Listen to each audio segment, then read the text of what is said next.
Spirit Alive is a way of giving spiritual care to people who might have cognitive impairments. And it's based in a Montessori method. It uses all the senses, uses multimodalities like art, music, all kinds of ways to reach people where they're at. So just because you have cognitive impairments, we shouldn't ignore you. Nor should we put you in a room with 50 other people and expect you to be able to pay attention when we do a worship service. And so Spirit Alive is innovative in the fact that we do have smaller groups. And because our groups are smaller, we're able to interact with each resident. We're able to make them feel at home, feel loved, also feel seen. It's also innovative because we're actually looking at what dementia is and gearing our services particularly to people with mid to late stage dementia. We can meet these individuals one-to-one and make an immediate connection with them. And we get to know who they are, so then we can work on their well-being with them to make their life better, or at least to live in the way they want to live and respect that. With Spirit Alive, it's not just chaplains that are leading these services. We have community volunteers that are helping us. We have community life staff that helps us. Our nursing staff helps us to identify residents that would benefit from these Spirit Alive groups. Spirit Alive really is an interdisciplinary approach because everybody has to come together to make sure that this program is what it needs to be. I really love Spirit Alive and the opportunity to be with people in a very personal way, really allowing people the space, the time, the opportunity to share. Often Spirit Alive is happening in settings where people don't remember so much from day to day, week to week, but in the moment and for possibly the rest of the day, what happens in a Spirit Alive session can bring them some feelings of peace and comfort.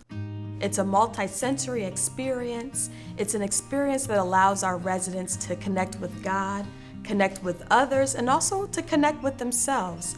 We have pictures that we show them and we ask them what they see or what's important to them. We have the statue of Jesus or angels that they can feel and touch. We use puppets, which become fun for them.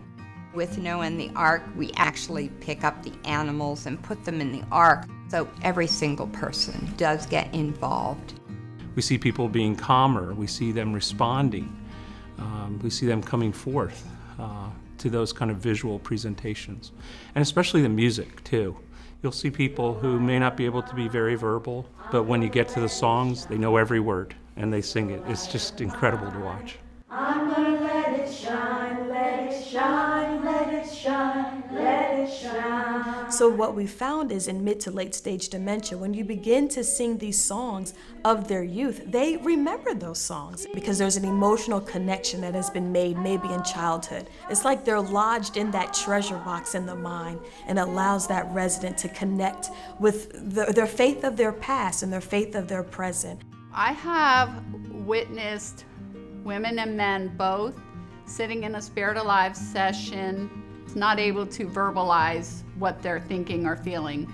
But we start singing Jesus Loves Me, Amazing Grace, and even someone with their eyes closed I have seen mouthing the words, witnessing the remembering, the meaning, occasionally seeing the tears that are brought out. To me, that is one of the most powerful pieces of Spirit Alive. The first time that I took my mom to Spirit Alive, I wasn't even aware of what it was, and of course my mom wasn't either. But it turned out to be a wonderful experience because it's very personal, it's hands-on. They ask everyone individually how they feel about certain things, so I knew it was going to be a good match. And we really enjoy experiencing Spirit Alive with my mom because we feel then we're part of the activities that happen at the gardens. And it's just been a great bonding thing for the whole family. Sometimes when residents first come into the service, they might be tired or just not know where they are. But after that 45-minute session, there seems to be a lightness that comes over them. There's some residents that during the services, they're actually engaging with one another. They might actually reach out to another resident and hold their hand. And you might not see them doing that on the unit, just sitting by themselves. Physical touch is so important. One resident said, with Spirit Alive, it's different because you want to, and we know we are loved and cared for. I'm proud that we've been able to touch so many lives within our Phoebe system with Spirit Alive, that we have seen the Spirit literally alive in people that many other people might walk by or might ignore, that we haven't. We've given them love, we've given them care through this program, and allowed their faith to have a way of expressing itself. I'm proud of the fact that we offer Spirit Alive and that we do give people the opportunity to tap into times of their lives that were really relevant and can still be relevant if we give them the opportunity to share. If you talk to any facilitator, they would tell you that they get just as much out of these worship services as we're hoping our residents do. Again and again, we receive blessings from the responses of our residents, and we see them come alive, and we see their joy, which is just incredible. The whole situation is rewarding because you know that people are here that care about her. It's faith-based, and they just do everything that they possibly can, both Spirit Alive and every other aspect of Phoebe, to make people feel like they're still part of this world.